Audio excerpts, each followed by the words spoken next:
The Philadelphia Eagles are coming off an incredible season where they were just one win away from being crowned 2022 NFL champions. Sadly, they did come up short versus the Kansas City Chiefs.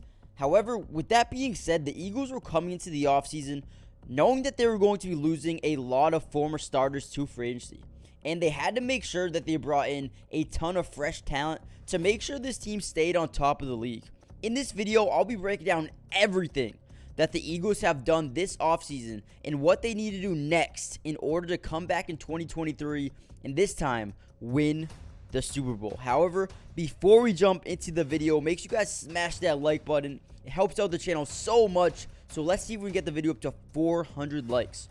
Also, subscribe to the channel if you're new. I will be covering the Eagles and the rest of the NFL all year long. So join the family. And one last thing, comment down below, who do you think is the most underrated player on the Eagles team right now? And without any further ado, let's jump right into today's video. Okay, so before we deep dive into every signing that the Eagles have made, let's quickly take a look back at 2022 and see where the Eagles ranked compared to, the rest of the NFL, just so we can get a better understanding of where they needed to improve the most coming into the offseason. Now, offensively, the Eagles were pretty much unstoppable. And with their combination of rushing attack and passing game, Jalen Hurts offered a dual threat factor that not too many teams have, and the Eagles utilized this to their best to the best of their abilities, and it showed off all last season.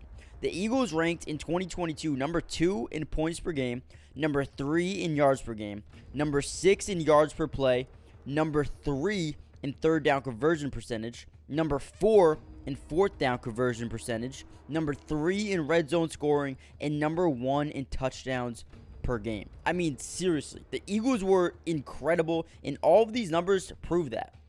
It also gets even better when we take a deeper look at where these numbers are coming from. The Eagles also ranked number 13 in yards per rush, number 4 in rush yards per game, number 1 in rushing touchdowns per game, compared to their passing numbers, which ranked number 11 in completion percentage, number 3 in yards per pass, number 9 in pass yards per game, number 5 in interception percentage, and number 20 in sack percentage. Overall, this Eagles offense was unbelievable, and they truly didn't need to do too much to improve for 2023. However, there is also, things you can add or just address to make sure your team is heading in the right direction instead of heading into the wrong direction, I guess you could say. Now, the first thing I want to talk about is the departure of Miles Sanders. Now, Miles Sanders is on his way to Carolina to play with the Panthers, which kind of left not a major hole, but a minor hole for the Philadelphia Eagles running game.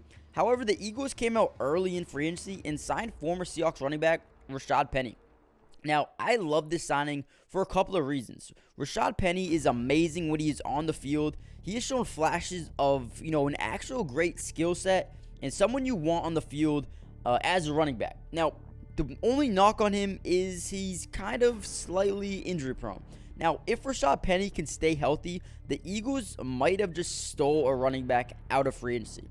Penny is 27 years old, still in his prime, and over his 5-year career, he's put up 337 carries for over 1,900 yards, 13 touchdowns, while averaging an incredible 5.7 yards per carry. I'm telling you guys right now, talent was never the issue with Rashad Penny. Look for him to have a great season for Philadelphia if he can stay healthy. That is a major if, but if he can, he's going to have a big future or a big season for the Philadelphia Eagles. Now, the Eagles also have high hopes with guys like Kenny Gainwell and Trey Sermon and Boston Scott as well, and I wouldn't be surprised to see the Eagles use a 2 to 3 running back committee consistently in 2023, which is great for keeping guys healthy, well rested, and ready to go each and every single week.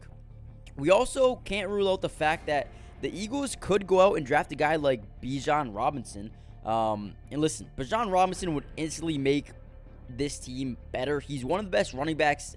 He would be one of the best running backs in the league right away. I mean, he's so talented. If you guys watched any of his tape from Texas, you already know this dude is a different breed. He is cut from different cloth, and he will automatically make this Eagles team much more dynamic. And I can only imagine how good this offense could be with him on the roster. Now, Let me know in the comment section down below, would you guys want the Eagles to draft Bijan Robinson or use a running back by committee approach for 2023? Let me know what you guys think, because I'm very curious to see what Eagles fans have to say about drafting or not drafting a running back here with their first pick. Now, the Eagles also brought in free agent quarterback Marcus Mariota, which I do like a lot. He fits the scheme, and if Jalen Hurts, had to miss some time, he would be a reliable backup quarterback who can actually take over an offense and win a couple of games when needed. Over Mariota's career, he's put up 62.2 or 62.6 completion percentage, over 1,500 yards, 92 touchdowns, 54 interceptions, and is also rallied up over 2,000 yards and 17 touchdowns on the ground as well. Overall, the offense didn't need to upgrade at any specific position. I feel like they were overall pretty well-rounded. When you look up and down this roster, you see guys like A.J. Brown, Devontae Smith, Quez Watkins, Jordan Mailata, Landon Dickerson, Jason Kelsey, Cam Jurgens going to step up here for them. You got Lane Johnson, Dallas Goedert, Jalen Hurts. You now got Gainwell, Rashad Penny, Trey Sermon, Boston Scott. There's a lot of depth on this team.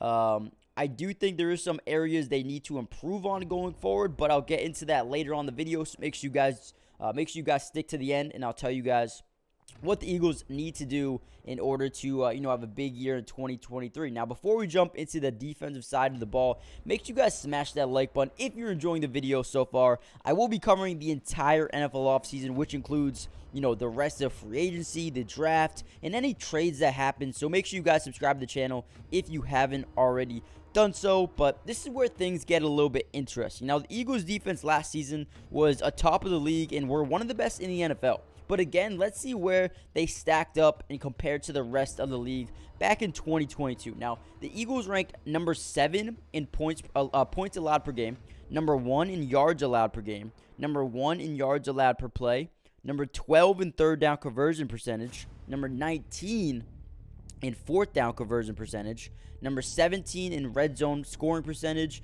and number 12 in touchdowns allowed per game.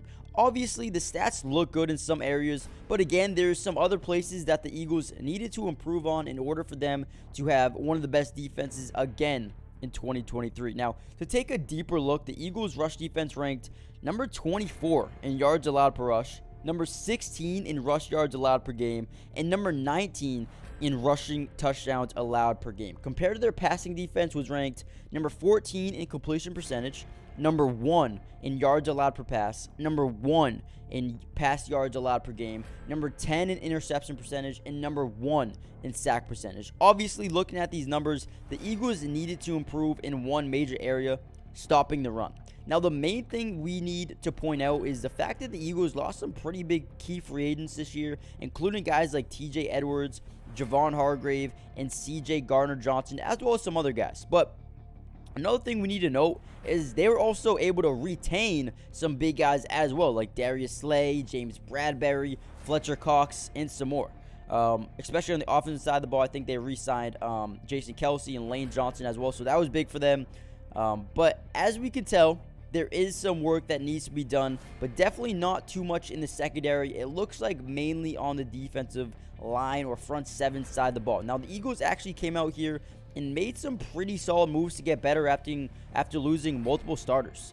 Firstly, signing Nicholas Morrow. Now, the funny thing is Morrow is coming over from the Bears, right? And TJ Edwards is leaving the Philadelphia Eagles to go to the Bears. So realistically, these players these teams are just swapping linebackers. But TJ Edwards, listen, he was amazing last season for the Eagles. But I do think Nicholas Morrow is also a very solid player and will fit in perfectly with this defense. In 2022, Morrow is coming off a career year where he tallied up a career high 116 tackles, 83 solo, and he also had 1 interception as well. Maybe not as productive as TJ Edwards was last season, but I do think a change of scenery and maybe a different defensive scheme will allow Nicholas Morrow to come over here and maybe produce at a higher level for the Eagles. Now, not only do I like Morrow coming over here, but I also love the fact that this should allow more playing time for young stud linebacker Nakobe Dean.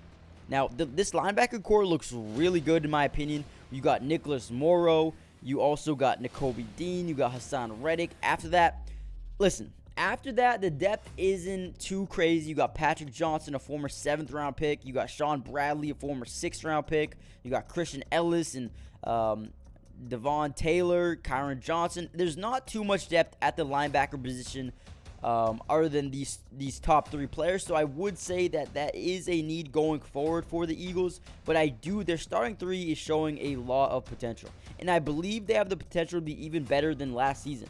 Another big hole they needed to fill was with Javon Hargrave departing in free agency. Well, in my opinion, they have a perfect replacement. Jordan Davis, another young star waiting for his time to shine, and here it is. Just a year after he was selected in the 1st round, he's ready to make a big contribution for a potential Super Bowl winning team in 2023.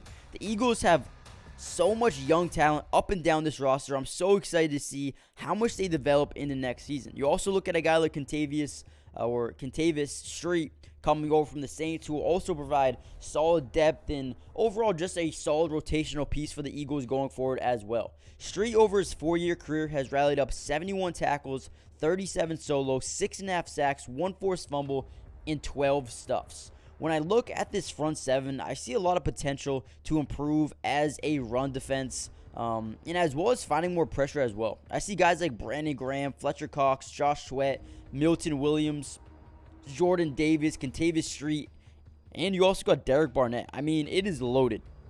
The only thing the Eagles need is one of these interior guys to really step up and take that next leap into stardom. Now, whether that's going to be Jordan Davis or Milton Williams or even Street, if one of these guys can do that, then watch out, because this Eagles team might just be unstoppable going forward. The Eagles didn't stop there. They also added some big names to their secondary as well. The one main one being Terrell Edmunds, formerly of the Steelers. This was a big one because, they needed someone to fill in that role of C.J. Gardner-Johnson, who departed. I think he went to the Lions, and they needed someone to replace him. And now I think they got a solid addition here with Terrell Edmunds. Over his 5-year career, he's brought in 410 tackles, 276 solo, 5 sacks, 5 interceptions, as well as 26 passes deflections, and 14.5 run stuffs as well. Now, like I said, this is a solid replacement. I think a ton of Eagles fans will end up loving Terrell Edmunds from the moment he steps onto the field in training camp. They also added some more depth, bringing in Justin Evans, formerly of the Saints. And over his 3-year career, he has 154 tackles, 110 solo, 1 forced fumble, 4 interceptions, 10 pass deflections, and 5 stuffs as well. Lastly, the Eagles signed former Browns high draft pick Greedy Williams. Now, Greedy Williams is a high-potential lockdown corner who has been pretty underwhelming so far in his career, but still holds the talent and the skill set to be a great corner in this league. Here in Philadelphia is where he could really take a minute to learn and develop beyond guys like Darius Slay, James Bradberry, and Avonte Maddox. Greedy might not be a day-one starter, but he can, develop into a star with this change of scenery. Over his career, he's played in a total of 39 games, bringing in 99 tackles, 78 solo, 1 forced fumble, 2 interceptions, 12 pass deflections, and 4 stuffs as well. Overall, I think the Eagles have made some pretty big moves here to start free agency, and when I look at the defense, I see a ton of potential everywhere. Now, you got, like I said earlier, that front 7 looks pretty good. Brandon Graham, Fletcher Cox, Milton Williams. You got Josh Sweat, Jordan Davis, Street, Derek Barnett, and then Nicholas Morrow, Nakobe Dean, Hassan Reddick look really good. Like I said earlier, I think linebacker could be a big need for them. Depth-wise, you got Darius Slay, Terrell Edmunds, Reed Blankenship, who might have a big year, James Bradberry, Avonte Maddox. You got Greedy Williams. You got Justin Evans, Zach McPherson. I know Kevon Wallace isn't, a fan favorite, but he could, take a step up this year. You got Josh Joby.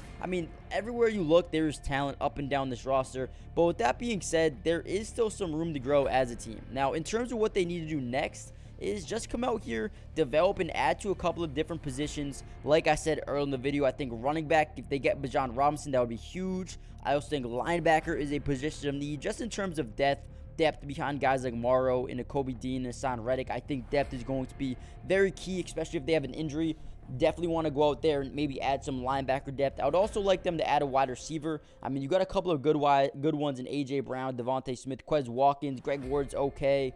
But after that, it gets kind of, rocky with Tyree Cleveland, Britton Covey, Covey, and then Devon Allen as well. So I do think there is some major holes, or not holes, but needs they need to address going forward in this draft and for the rest of free agency. I also think maybe nickel cornerback. You got Vontae Max, who's a little bit injured. Not sure what his stats will be for the training camp and mini camp and all that. You also got Ja'Jai Scott. So maybe they go out and maybe add another nickel cornerback. But overall, this Eagles team is loaded and are ready to compete or complete the mission in 2023. Let me know in the comment section down below, guys. Who do you think the Eagles should target in this year's draft? Subscribe for more NFL videos all year long. Smash the like button, and I will be seeing you guys in the next video. Peace.